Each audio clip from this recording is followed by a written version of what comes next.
Hi Tony. Hi. I'm happy to be here and to meet you again and to do this interview for the Italian website of Non-Duality. You often say that this is not about words, but it is about a resonance. It's about energy, yeah, energetic. It's energy. So this communication is mostly about a transmission of energy, or well, you can't. There's no way that, in a way that energy can be expressed. When we talk together, we're pointing to an illusion. When we're pointing to the exposure of an illusion and the possibility that there is no one, there is no separation, and there is no separate individual who can find what they're looking for. In a way, that's what the verbal communication is about, exposing the illusion of identity. But the energetic, the energy can't really be talked about in any way that it could be analysed or understood. Well, basically, we're sharing a mystery in the open secret communication, which can't be understood or talked about. So this energy is always present, it's not passed from you to the audience? No, it's got absolutely nothing to do with anyone here, because the open secret is already, in a way, based on the sense that there is no such thing as an individual. Therefore, obviously, there's no such thing as an energy that can be transferred to another individual. All of that is an illusion. Energetically, what the open secret is saying is that all there is energy. Boundless energy, which there's nothing that influences that energy, there's no God or consciousness that directs it, it doesn't need to be directed, it's completely boundless and free, and has no intention of any kind. But within the energy can appear as seeking, intention, all of those things. So energy, as far as the open secret is concerned, is all there is, it's everything. Why this message is called the open secret? I don't know, it just came out of nothing. I wrote that, or a book was written, and then it was a question of what it could be called, and we thought of all sorts of things it could be called. But in a way, the open secret is a lovely title, because what we talk about is hidden, it can't be known at all, and yet everything is that. So it's open because it's everything, and it's hidden, it's secret because it can't be known. It can't be taught, it can't be known, it can't be understood, it can't be grasped or owned by anyone. So it seems hidden. It seems hidden. It seems. It is hidden, but it is not at the same time. It is everything, yes. It is. Energy is nothing being everything, and that's the mystery. Energy is the absolute, relative, which are both the same thing. There isn't an absolute somewhere and a relative here. They are both the one. The word absolute and relative is a word that the mind uses as though there are two divided things, but there is no division. And why it seems hidden? Why does it seem hidden? Hidden. It's hidden from that which looks for it. All the time in the individual, as the individual takes form, so a sense of separation seems to happen, and directly separation seems to happen. It's only an appearance of energy, appearing to be separate. There's nothing right or wrong with it. But the feeling of being an individual in a separate subject-object reality creates a seeking for wholeness, or beingness, or whatever you like, or freedom. And that seeking for the freedom can never be resolved, because the freedom it looks for is already everything. And the problem for the seeker is that they look for an object called fulfillment, and there is no such thing. There's no such thing as an object called fulfillment. Everything already is fulfillment. So in that sense, when there's something that's looking for freedom, freedom seems to hide from that which is looking for it by being already everything. It's not a something, it is everything. So as far as the secret is concerned, any idea that this could be taught, that in some way or other you can be taught to find everything, is ludicrous. So this is not a teaching. So there is no way to put an end to separation. Of course not. And of course the other thing about it is that that separation is only an illusion anyway. So when it suddenly is no more, there's a recognition that it never was real. It's a joke. This is the big joke. But it's not very funny for me. No, not at all. So God is a comedian with an audience that never laughs. What the word non-duality point to? Well, non-duality is really only a title. There's no such thing as non-duality. But like the word advaita, it's a title that points to there being not two, nothing apart. So you could say in that way that that's its use just as a title. But the only trouble is it's been very plagiarized by people. Yeah. In the West now, almost everything is non-dual. So you can go and get non-dual therapy, non-dual teachings of enlightenment. In America, you could even buy non-dual hamburgers. It's ridiculous. And the non-duality that people talk about or teach is not non-duality. It's still a subtle form of something that the person can have. So it's not. It is dualistic. Yeah, yesterday at the meeting you were saying that lot of masters say, lot of non-dual masters talk about I am the presence, I am the awareness, but this is not. There is no I to be am. There's still, really all teaching points to or offers something to the self, the higher self, whatever. Yeah. In a sense, it's still offering something that the self can have. The Open Secret simply sees all of that as an illusory dream.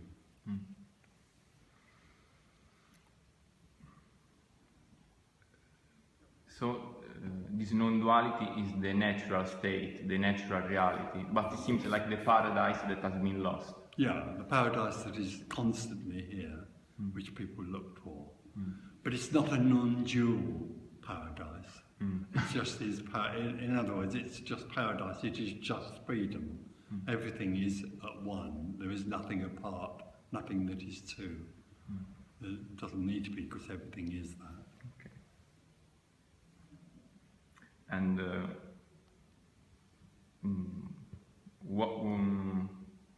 what emotions, feelings, thoughts have to do with this? Nothing at all. Emotions and thoughts and feelings are simply wholeness appearing as that. Everything that happens is only an appearance out of no thing appearing to be something. So there isn't anything that's relevant or valuable or important or significant.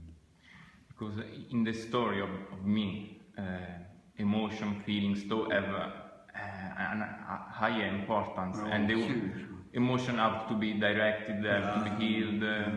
Bad emotions have to be converted. It's all a game. It's a dream. And it's a dream based on the idea that there's someone that can choose to honour emotions or let them go and all of that. It's just a dream that keeps the mind amused for a while. Okay. What is the meaning of life? Oh, life divinely and wonderfully has absolutely no meaning of any kind. It's only me that wants to find a meaning so that it can find a direction towards somewhere it's looking for. There's no meaning or purpose to any of this. It doesn't need a meaning or purpose. It already is fulfilled. So it doesn't need to go anywhere else or change in order to find fulfillment. Everything is already fulfilled. The only thing that arises in that is an illusory self that feels that it isn't fulfilled. Yes, because the me lives always in what's next, so it needs a purpose to go on living. Absolutely. It has to have purpose. It has to have an aim. The me lives in hopes and dreams. It hopes and dreams that one day it will be fulfilled. If you really hear anything that's being said in the open secret message, it deconstructs all hopes and dreams, because they are simply part of the illusory dream. This is caused by education, by society. Well, it comes out of separation. Or everything that happens to me comes out of the sense of being separate. And so societies are formed, morals are created, ethics are created by the me, by the self, in order to try and make its story more comfortable. It's only a temporary attempt. But the me is constantly trying to make its story work, and it constantly fails. It works sometimes, and sometimes the me feels quite good. But then, of course, that feeling of me being good can only last a little while, because it's all happening in a story, the story of me. So there is nothing that is in control of life. No, there's nothing that needs to be in control of life. There's nothing in control. In the dream of me, the me dreams that it is in control, that it's running its life. But the reality is that there is nothing that needs to control anything. There's no control. All there is freefall, the unpredictable. So even this interview, these words, everything in our life just happens without... Only apparently happens. Everything that's happening in people's lives is only appearing to happen. That's the great mystery. Everything that appears to happen in this is simply no thing appearing to be something happening. It's an appearance. There is nothing that is real. The dilemma for me is that it thinks it's real, so it thinks it lives in a real creation or happening. But the natural, when the me collapses, it's absolutely obvious to no one that everything is both real and unreal. I've just written a book which will be out in a month's time, and it's called As It Is and Is Not. So this is not... Everything is and is not, because everything that appears is, but it is also not, because it is no thing appearing as everything. This is a mystery. It can't be known.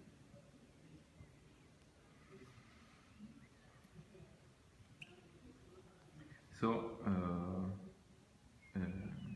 is it correct to say that life started at a certain point and at a certain point will end? No, that's the dream. The dream is that your life started and you will live your life and then it will be ended. That's the dream. There is no one that was born or who is living as an individual and will die. No one will die because there's no one. So, so what is death? Well, everyone has fear of death. What is death? Well, me is afraid of death because me is absolutely afraid of being absent. So it seeks not to be absent by being important or special or following some path which makes it feel good. Then it thinks it's going on existing. What it's most frightened of is absence, its own absence. And what happens when the body dies in the way that we normally see that? If there's a sense of separation there, a me in the body, at the point of death, that ceases to apparently function, because it's only an illusion anyway. But that illusion, you could say, collapses with the death of the body, and all that's left is everything. But there's no one in that. Now, in liberation, in the body, when the me dies in the living body, that's the same thing. All that's left is everything. All that's left is what is and is not, which can't be known. So, in the seeing of this, we can. No one sees everything and nothing. There just is everything. If somebody could see it, they would be apart from it to see it. They would be aware of it. That is dualism. Awareness is the way in which separation is reinforced and kept in place. Awareness keeps me in place. It feeds me. So when there is just what it is and it is not, there is nothing that knows that. It doesn't arise the idea that there is something after death or reincarnation, these things. What is after death is what was there before death. Everything. Nothing and everything. That's all there is. But for me, the problem for me is that it lives in the illusion that what there is a something else itself and a something else which seems real to it. It can't, there's no way that me can see or comprehend the idea that everything is real and unreal. That's its dilemma. Yeah, these make a lot of people frustrated because it is not possible to get this. Me lives in frustration and tension a lot of the time. Me lives in a sort of a quiet desperation. And there is there a process in which this me collapse No, there's no more process. and more? No, there's no process. There can appear to be a diminution of the me energy. It's only an appearance, it's not real. And it has no significance of any kind at all.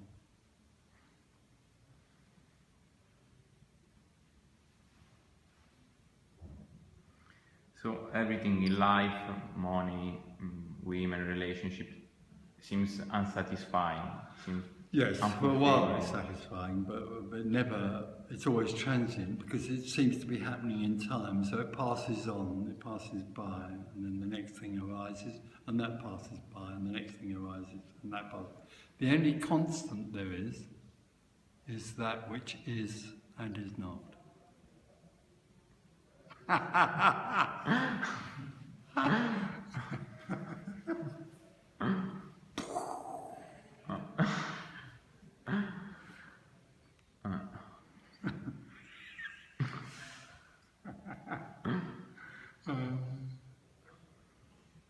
Which can't be known.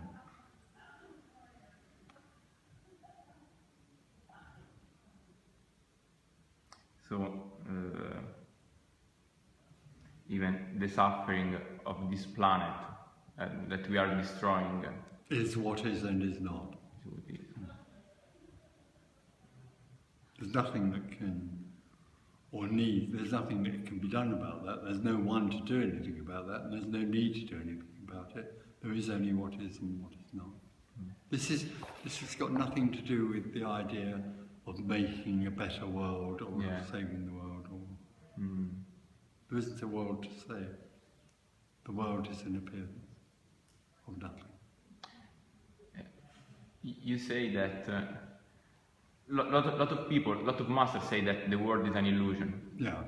It's not an illusion. The only illusion there is that which is experienced by me. The only illusion there is in the whole of this is the illusion of separation. I am an identity in here, and I'm separate from everything. That's the only illusion. Everything else is simply what it is.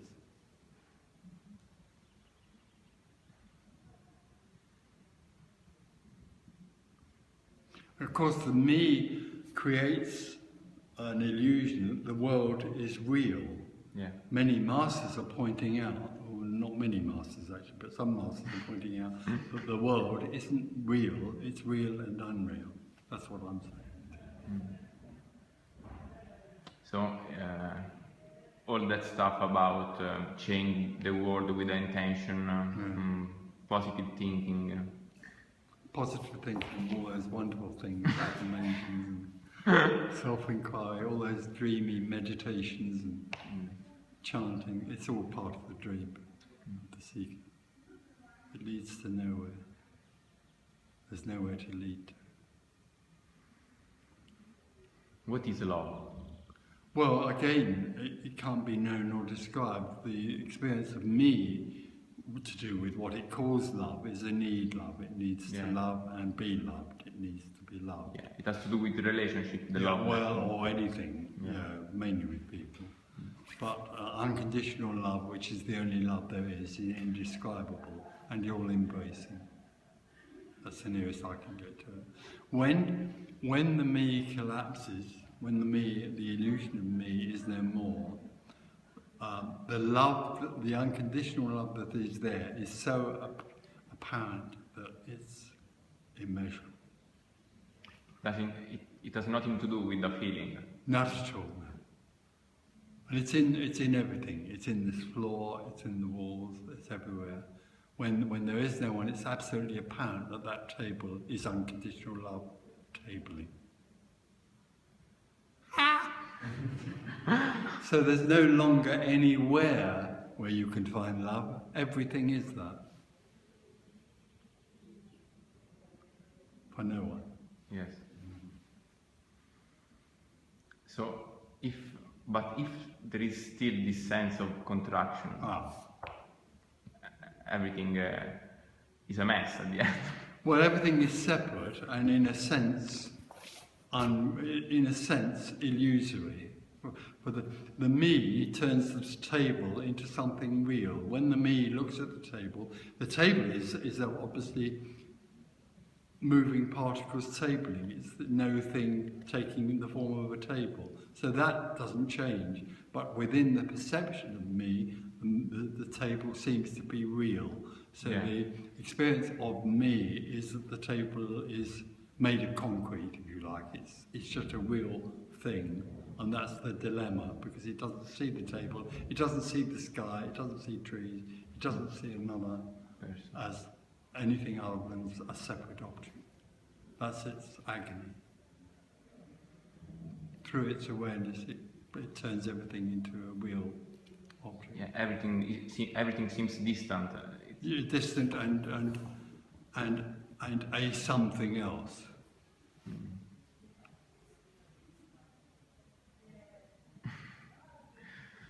That's why really me is constantly seeking. Me is seeking. Me is the seeker. And so what happens at this meeting? No, there's nothing that happens because there's nothing happening.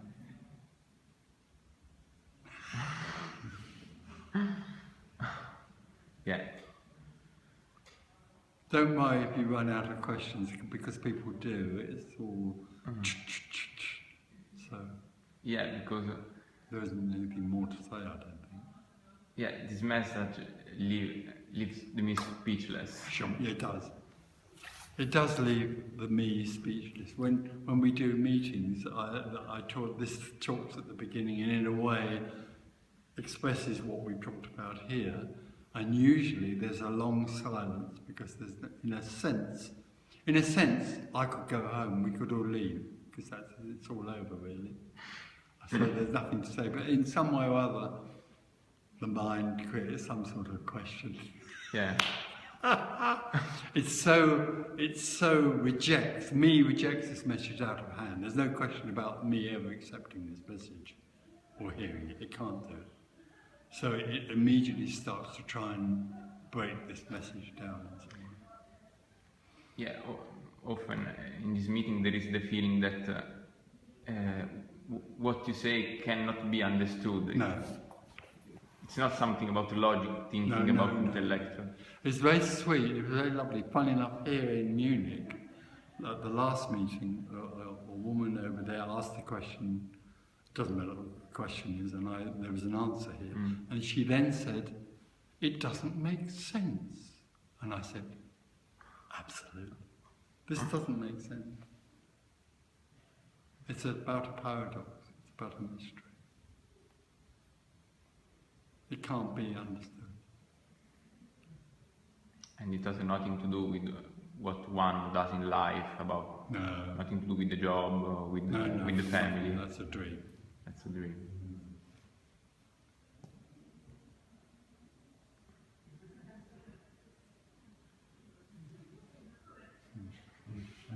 So everywhere, every time there is just this. Well, there is no every time. There is just what is and is not. And that is timeless. It's the infinite. It's the absolute relative. It's not the absolute, it's the absolute relative. It's the formless form. Okay, thank you, Tony. Thank you.